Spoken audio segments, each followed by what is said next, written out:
আমার এই ছোট ঝুড়ি, এতে রামরাবো নাচে, দেখে যা নিজের চোখে হনুমান কেমন নাচে। এ সুযোগ পাবে না আর, বলো ভাই কি দাম দেবে, পুতুল নেবে গো পুতুল, পুতুল নেবে গো পুতুল।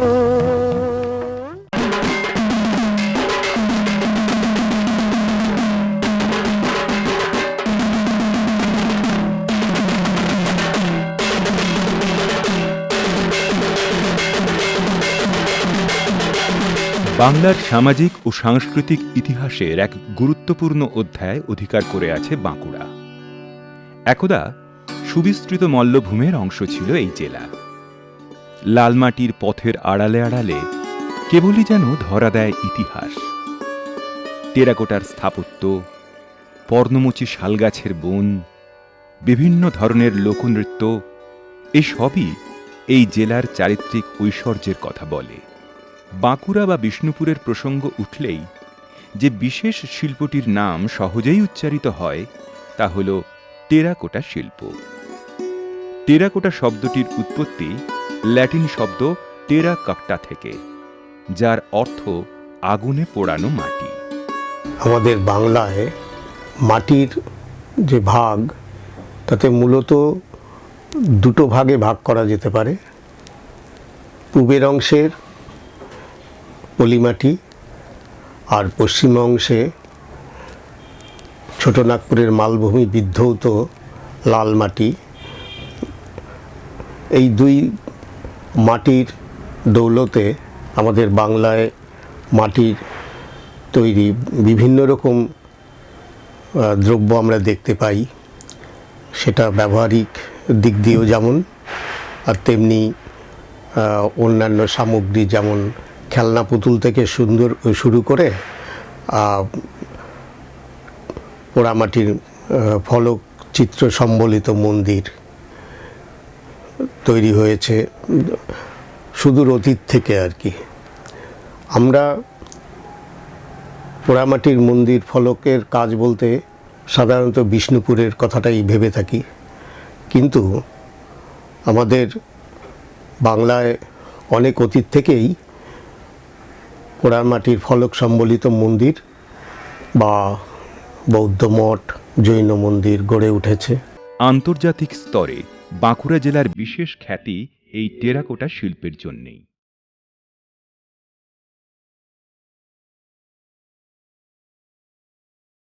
মন্দির নগরী বিষ্ণুপুর থেকে কিছুটা দূরেই রয়েছে পাঁচমোড়া গ্রাম। মূলত এই গ্রামেই তৈরি হয় টেরাকোটার পুতুল, মৃৎপাত্র ও নানা ধরনের শৌখিন সজ্জাদ্রব্য।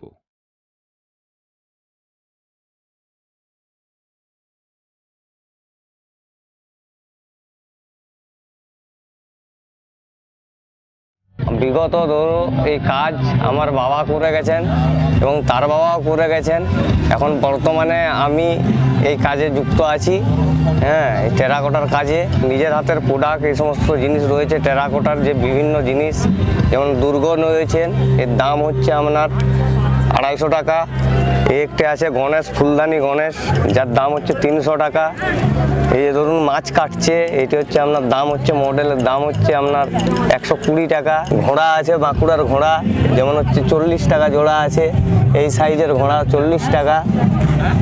আর এই সাইজের ঘোড়াগুলো আছে আপনার 60 টাকা জোড়া। এই সাইজের ঘোড়া আছে আপনার 70 টাকা জোড়া। এই সাইজের যে বড় ঘোড়াটি আছে 160 টাকা জোড়া। এবং 1 ফুটের ঘোড়া যেটি আছে এটি আপনার 200 টাকা। এই গ্রামের প্রায় 70টি পরিবার মৃৎশিল্পের সঙ্গে যুক্ত হলেও পুতুল তৈরি করেন মূলত 15টি পরিবার।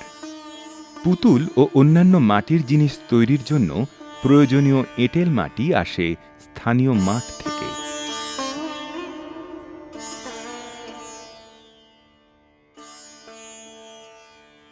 মাটি আনার পর সেই মাটিকে একটি ছায়া ঘেরা জায়গায় গাদাবন্দি বা উঁচু ঢিপির মতো করে জমা রাখা হয়।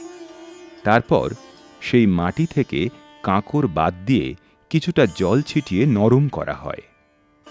এই নরম মাটিতে পরিমাণ মতো বালি মিশিয়ে তাকে পায়ে চেপে চেপে পুতুল বানানোর উপযোগী করে তোলা হয়।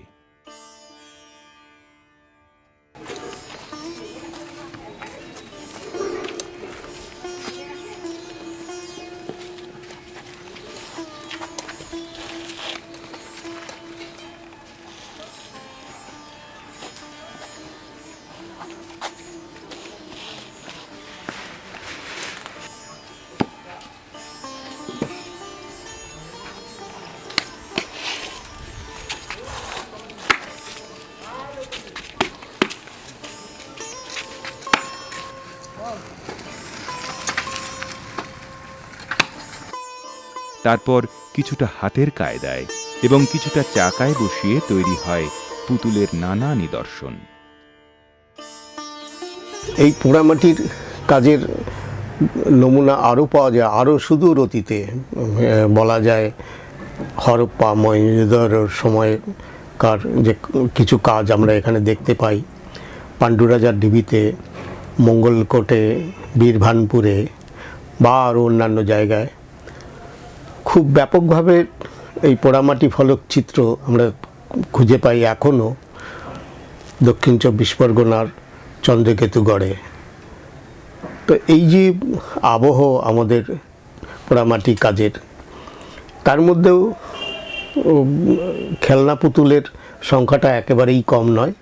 এই পুতুলগুলোর দুটো ধরন আছে, একটা একদম খেলনা হিসেবে ব্যবহৃত হয়, আর দ্বিতীয়টি হলো উৎসর্গ শিল্প হিসেবে। আগে মানে সেই শিল্প তৈরি খুব কম হতো। আগে গ্রাম্য দেবদেবীর থানে পুজোর জন্য, মানতের জন্য দেয়া হতো। আমাদের এই শিল্পটা মূলত এই জন্যই শুরু হয়েছিল যে গ্রামের যে দেবদেবীর থান আছে, গাছতলাতে আমার ছেলে শরীর খারাপ হলে কোনো মনসার থানে বিভিন্ন জায়গায় যে মানত করলো যে আমার ছেলে শরীর খারাপ হয়েছে, আমার ছেলের সমান ঘোড়া দেবো, এইভাবে প্রচলন ঘোড়ার। পুতুলের আকৃতি তৈরি হয়ে যাওয়ার পর সেই পুতুলের গায়ে রংমাটির গাদ লাগানো হয়। এই রংমাটির আবার দু রকমের রং হয়। প্রথম ধাপে হলুদ রংমাটির গাদ লাগানো হয়, খড়িমাটি মিশ্রিত হওয়ায় যাকে খোড়ো গাদ বলে। এটা হচ্ছে ফার্স্টে দেওয়া হয়, এটা খোড়ে গাদ। এটা যদি একমাত্র দিয়ে পড়ানো হয় সেটা খুবই সাদা কালার হয়। খোড়ে গাদ দেওয়ার পর এই কালারটি হবে। এটার পরে আবার এইটা হচ্ছে ভালো গাদ, এটা তারপরে এই গাদটা দেওয়া হয়। এই গাদটা মানে 2-3 বার ঢাল উপর করার পর তারপরে এই গাদটা বেরোয়, এই গাদটা তারপর দেওয়া হয়।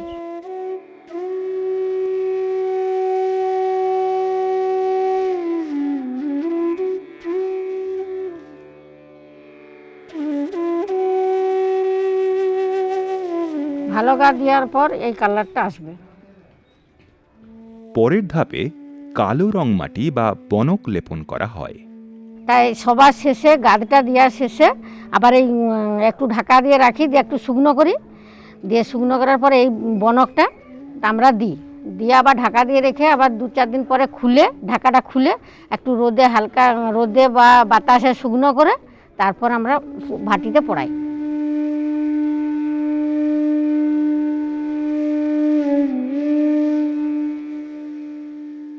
গাদ লাগানোর পর পুতুলটিকে রোদে শুকিয়ে ভাটিতে পোড়ানো হয়।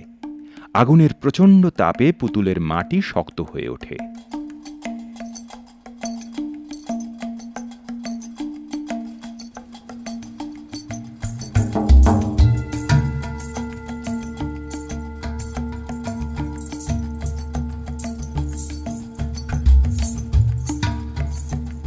আমাদের এই যে কাঁচা মালগুলো রোদে বার করেছি, দিয়ে এবারে ঘোরাঘুরি করে একটু হালকাভাবে তাত করে এবারে পোয়ানের মধ্যে চাপাচ্ছি, আর হালকা পোয়ানটা জেলে দেওয়া হয়েছে যাতে করে একটু ধীরে ধীরে তাতটা হয় আর কি। দিয়ে তারপর আবার সব চাপানো হওয়ার পরে আমাদের এই যে পাতন ভাঙা, খোলা ভাঙা আছে, এর মধ্যে দেবো।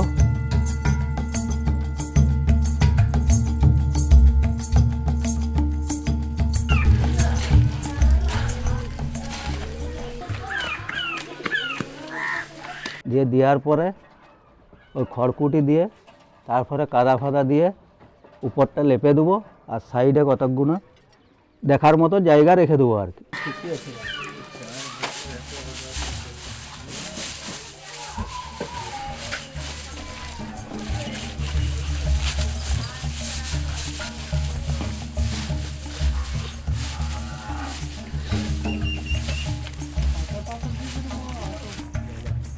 এই যে জিনিসগুলো রেখেছি না, এটা আমরা এই হিটটা দেখার জন্য, এইটার প্রবলেমে আমরা এটাতেই আমরা বুঝতে পারবো যে আমাদের হিটটা কেমন হয়েছে।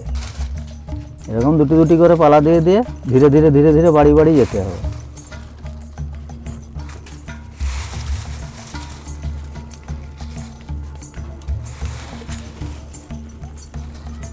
এটা ধীরে ধীরে বাড়বে, যখন আমাদের পোয়ানটা মানে হব হব অবস্থায় আসবে না, তখন আমাদের সে ডাং আছে, ডাং দিয়ে দিয়ে মানে অনেক গুণে করে করে তখন দিয়ে দিয়ে আর কি, যাতে করে একদম উপর পর্যন্ত জালটা উঠতে পায়, নাহলে উপরটা হিটটা ঠিক মতো হবে না। তো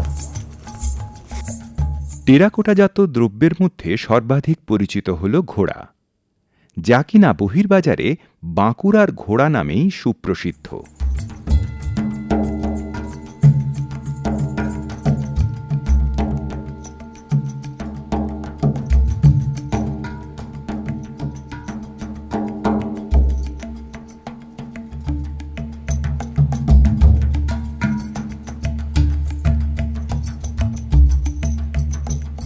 আগে যে ঘোড়া হতো এত ফিনিশিং ইয়া হতো না, আগে মোটামুটির উপরে হতো। এখন ঠাকুর পূজার জন্য আমাদের এখানে ব্যবহার হতো। এখন এই ঘোড়া ফিনিশিংও খুব ভালো হচ্ছে এবং বাইরে বিদেশে পর্যন্ত যাচ্ছে।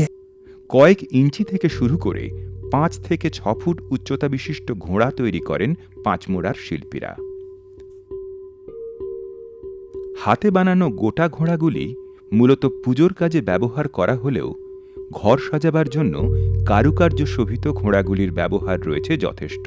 ঘোড়ার পার্টসগুলো বলতে প্রথমে এই 4টে পা, এই 4টে পা চাকাতে বানানো হলো, তারপরে আপনার এই বডিটা বানানো হলো, এই বডি অংশটা, তারপরে এই গলার অংশটা, তারপরে এই মুখের অংশটা বানানো হলো। সেটা রোদে দেওয়ার পর কিছুটা শক্ত হওয়ার পর আবার এটাকে হাতে করে জোড়া লাগাতে হয়। জোড়া লাগানোর পর এটাকে আবার ফিনিশিং করা হয়। এই সব হাতে করে এই সমস্ত জিনিস কয়েল পাখি পাখি এগুলো এক একটা করে লাগাতে হয়।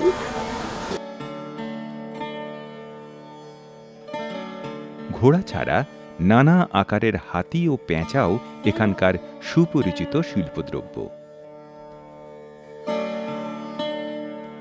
বহুল পরিচিত এই ঘোড়া বা হাতির মূর্তি ছাড়া পাঁচমোড়ায় তৈরি টেরাকোটার অন্যান্য পুতুলের মধ্যে ষষ্ঠী পুতুল ও রেল পুতুল বিশেষভাবে উল্লেখযোগ্য।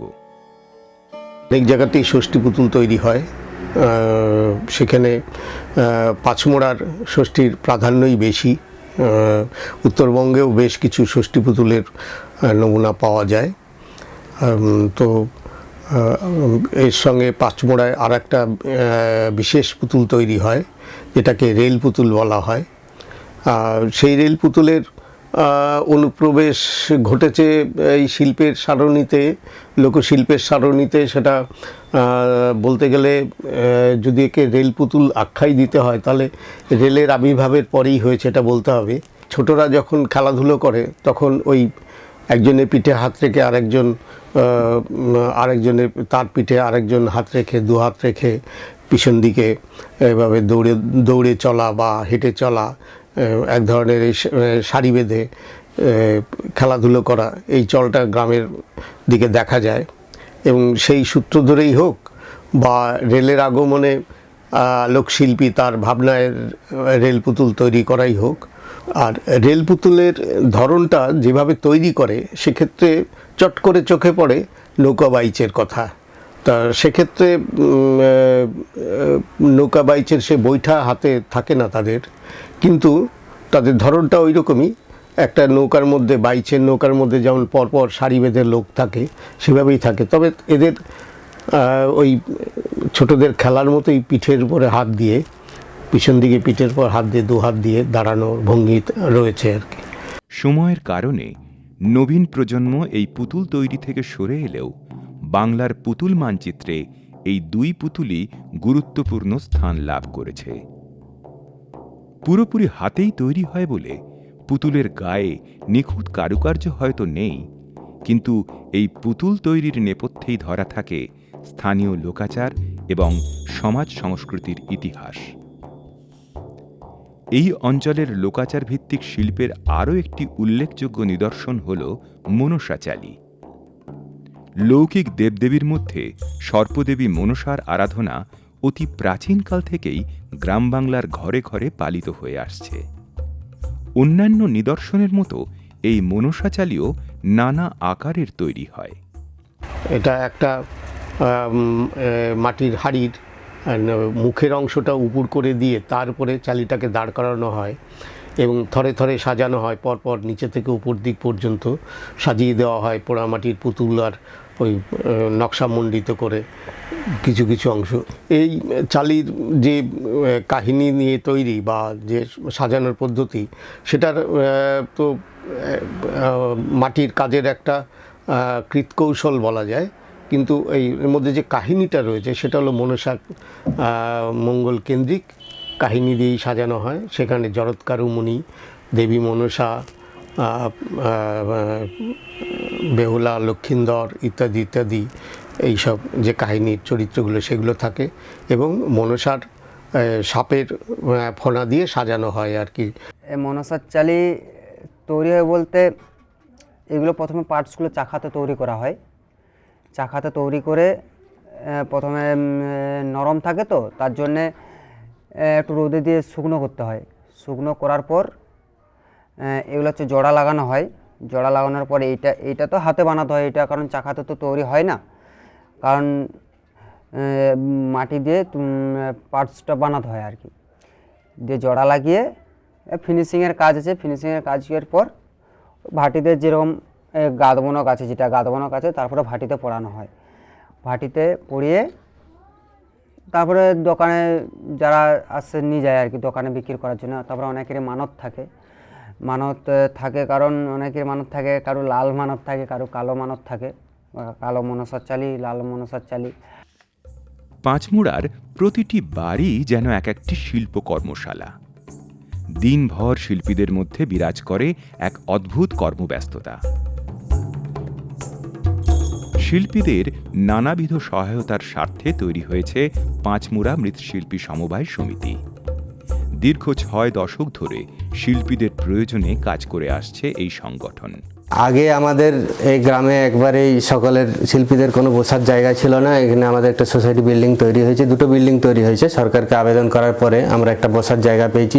সমস্ত শিল্পীরা আমাদের এই সোসাইটির অন্তর্গত।